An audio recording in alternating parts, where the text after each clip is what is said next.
Christopher joins us now for more on the impact of Ambassador Brownback's tough talk. Now, the ambassador told you that he believes the Vatican and the U.S. can be partners on religious freedom. How does that work? Well, Michelle, one of the things the ambassador said was look around the world.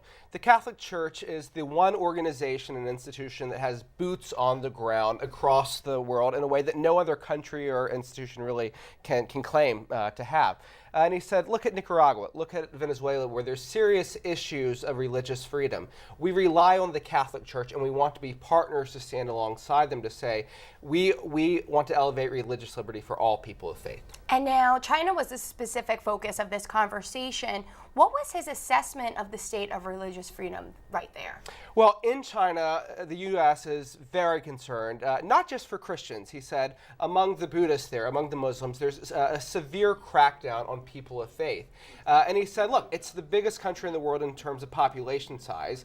And so this population, every population around the world needs to be able to express its faith. But particularly, a country this big, we have to establish and push for in whatever way possible, including sanctions, if necessary, to establish the groundwork for religious freedom. And now the ambassador has voiced some criticism of the Vatican's deal with China, which the church has said it made in hopes that will give Catholics there more religious freedom. What's the ambassador's main concern? Well, back in September, news was announced that, this deal was made with China. Now, there's a sort of a question mark that hangs over all of this because we don't know exactly what that deal is, but it really involves the conditions in which Chinese bishops are appointed, where Beijing, the state, gets some input to make recommendations to the Vatican for ultimate approval.